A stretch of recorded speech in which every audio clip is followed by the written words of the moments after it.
si no voy a tener que entrar a acción. Bien, entonces, lo que sí hizo Constantino, por tanto, fue dar libertad de culto. Esto es dejar de perseguirlos. Y aquí pueden ver ustedes el documento, ¿ya? O sea, el documento existe. Hay una explicación, qué es lo que están haciendo, por qué lo están haciendo.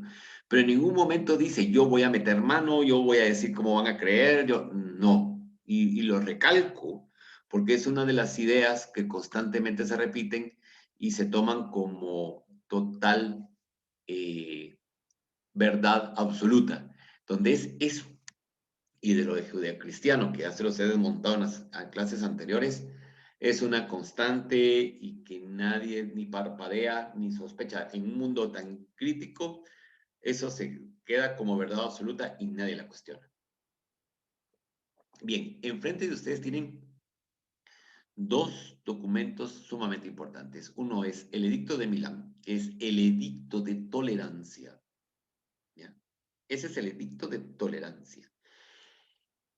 Tenemos que está recogido en Lactancio de Mortibus Persecutorum, ¿no? Que se calcula que pudo haber sido publicado en el 318 y el 321. Por tanto, es un documento, como ven, ya recogido en poco tiempo después en otro texto, en De Mortibus Persecutorum, de Lactancio. Y luego tenemos el Edicto de Tesalónica.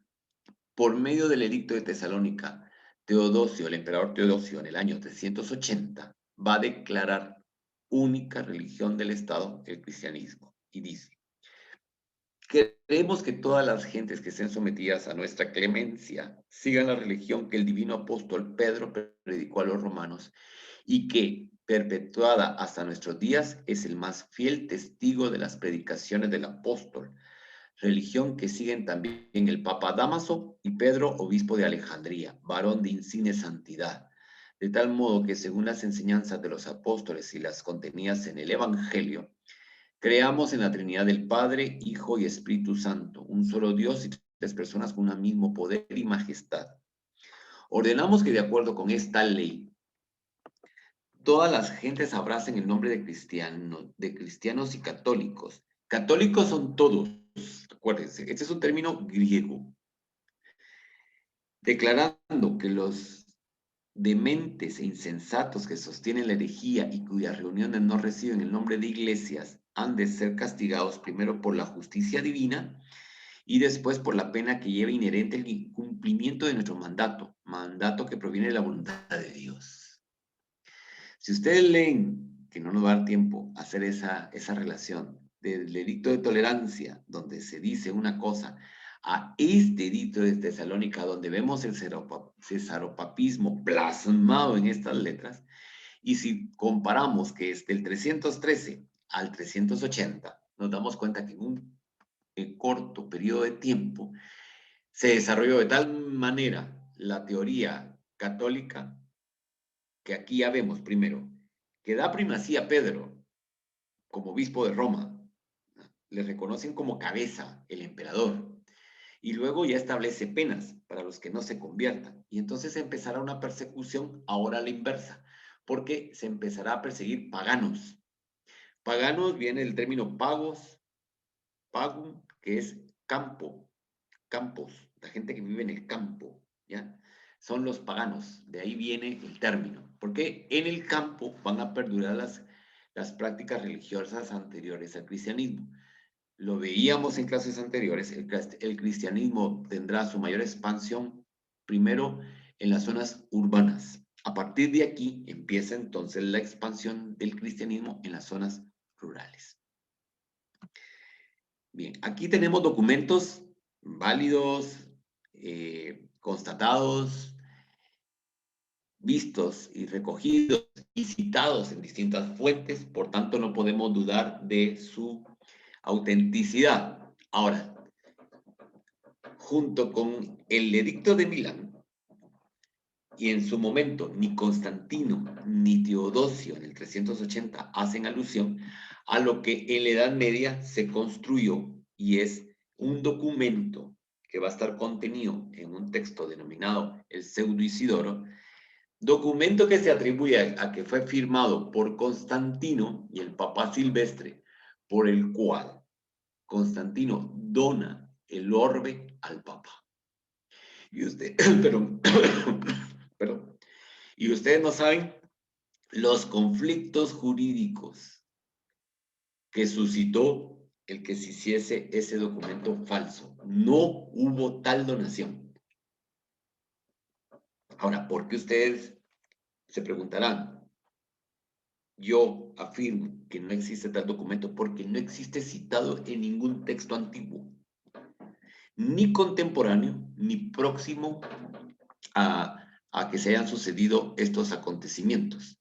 Pero sí los empezamos a ver con muchísima fuerza a partir del siglo XIII, con mayor fuerza en el XIV y su punto culminante va a ser el XV.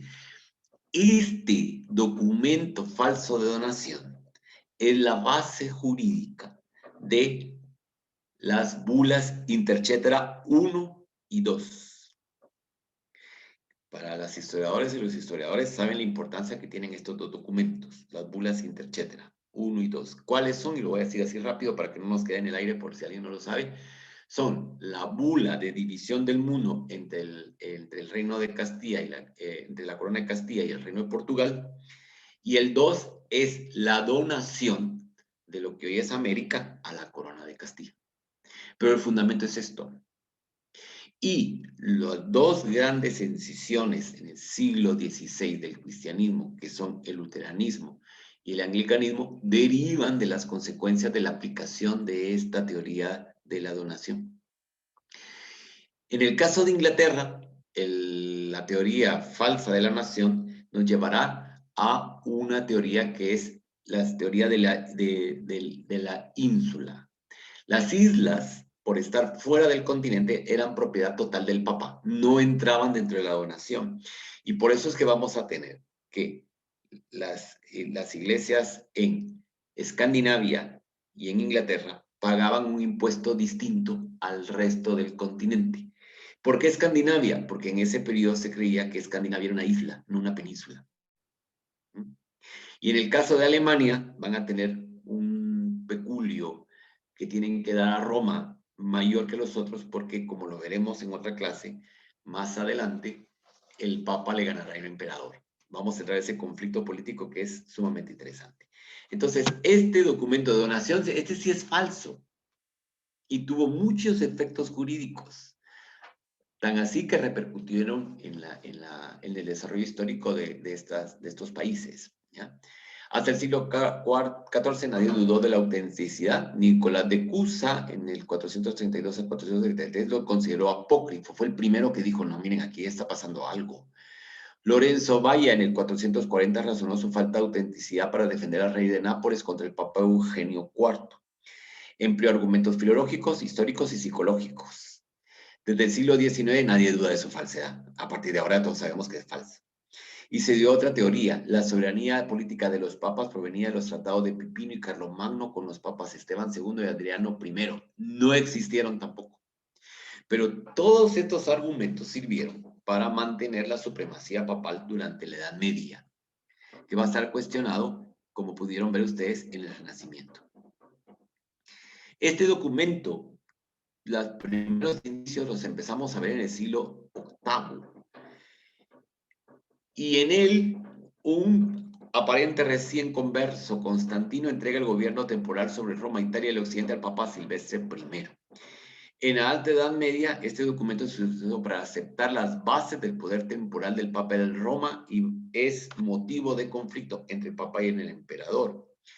Aunque fue denunciado como apócrifo por el emperador Otón III Hohenstaufen y mostrado como la raíz de la decadencia de los papas por el poeta Dante Alighieri, que aparece en su obra. En el siglo XV, nuevos expertos en filología demostraron la facilidad del documento. Ya lo dijimos, Lorenzo Valla pudo demostrar definitivamente que se trataba de un fraude de la curia romana. A través del análisis lingüístico del texto demostró que no podía estar fechado alrededor del 300. ¿Ya? ¿Por qué? Porque ya empieza el desarrollo científico y eso empezó a permitir darse cuenta de la engañifa en lo que estaba. Aquí está el documento. Yo lo tengo en un libro que es una joya que tengo. Lo tengo en las distintas versiones. Es impresionante las distintas versiones que existen sobre este documento. Y con esto llegamos al fin, en el momento, por tanto, que estamos con el Edicto de Tesalónica, cuando el cristianismo pasa a ser religión oficial. Y en las siguientes clases, pues ya abandonaremos toda esta parte tan interesante de la construcción del cristianismo, del discurso, de la simbología, de las ideas, de la historia oral, de las fuentes, para ver ya su aplicación como religión oficial del imperio. ¿Alguna duda, comentario? Por favor, vamos a dar un poquito de espacio en lo que nos podemos aprovechar todavía la señal. Constantino la va a establecer en Constantinopla, que es en Nicomedia. No, en Bizancio, perdón, en Bizancio. Cerca de Nicomedia, como lo habíamos visto. Y por eso le va a nombrar, va a ser la Nueva Roma. La Nueva Roma, que es Constantinopla, que es la ciudad de Constantino. Contestándole a Alejandro del Águila, que me lo hace la pregunta por chat. ¿Alguna pregunta, comentario?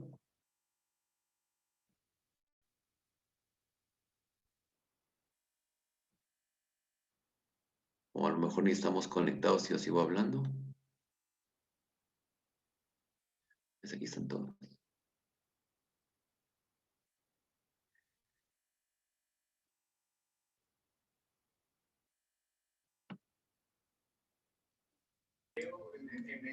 Ah, sí, aquí están, ya los veo. Es que Doctor, tampoco mire, los miraba aquí. Doctor, solo tengo una duda.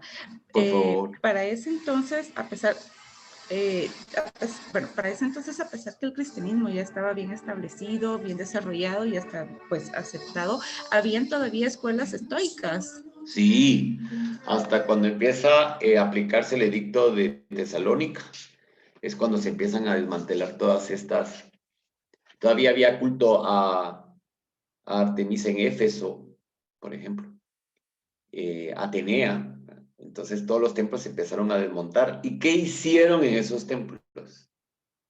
Iglesias, basílicas. De hecho, la forma basilical no es más que la adaptación del sistema basilical romano.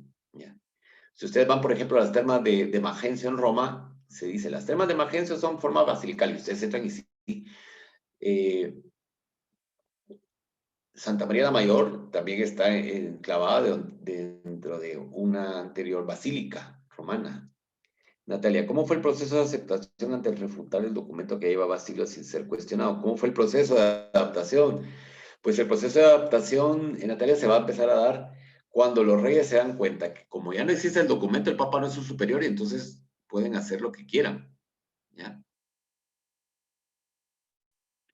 Y eso se da en el siglo XVI, cuando se inicia lo que se conoce como las monarquías absolutas. A partir de ese momento, ¿ya? Antes no. ¿Alguna otra pregunta? Vamos a ver, creo que en el chat hay. Ah, sí, ya lo vi. Sí, hoy Constantinopla es Estambul, así es.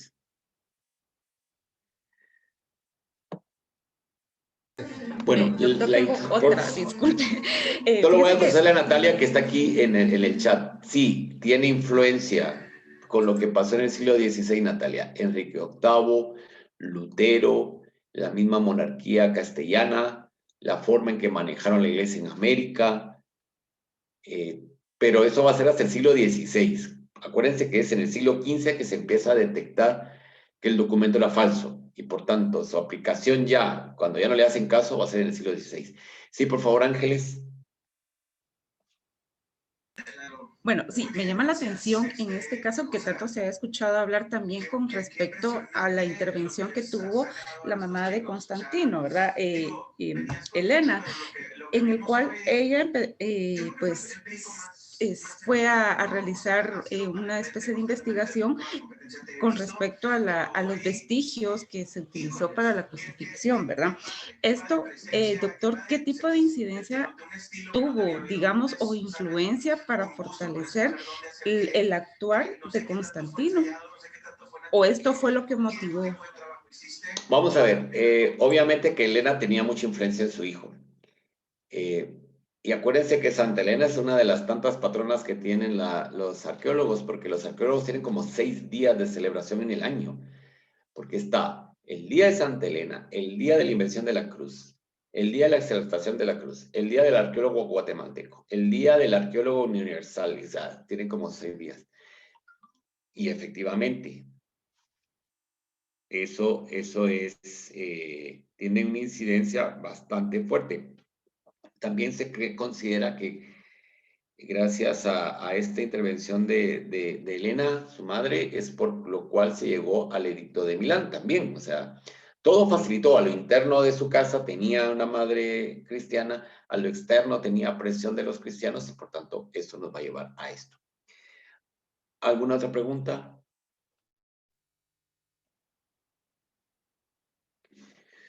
Si no, pues entonces nos veremos. Bueno, hoy terminamos un ciclo. Como se acuerdan, vamos de 4, 4, 4, 4.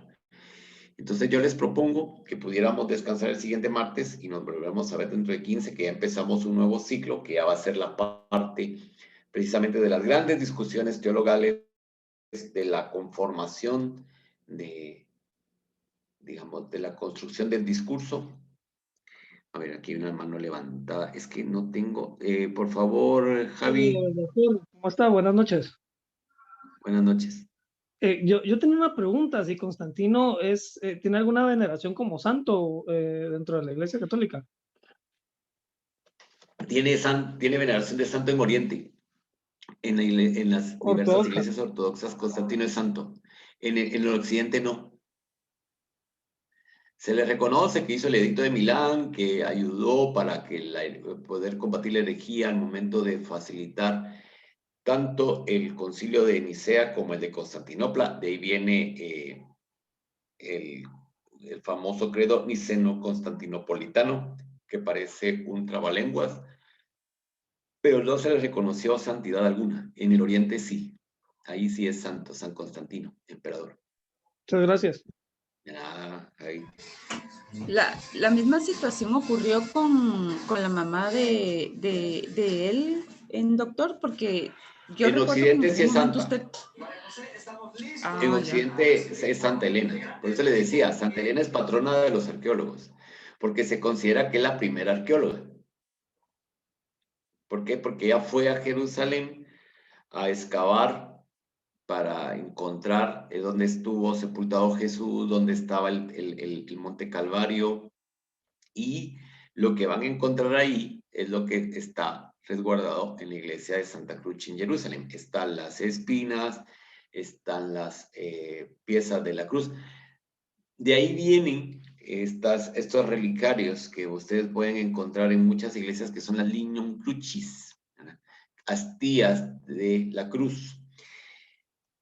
Bueno, ahora llevamos 2 años sin tener procesiones, pero una procesión que es muy recientita en la ciudad de Guatemala, que es la de Sepultado de San Francisco, ellos llevan un relicario con una lignum crucis, es una astillita que viene de ahí. Y también ahí está la supuesta escalera. Pues me imagino que sí subió ahí, porque las trajo donde había estado el pretorio, donde estaban los gobernadores romanos, por supuesto.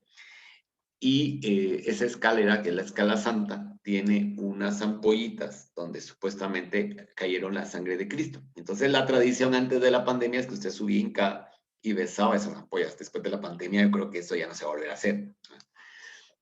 Lo comento como dato anecdótico. ¿Alguna otra pregunta?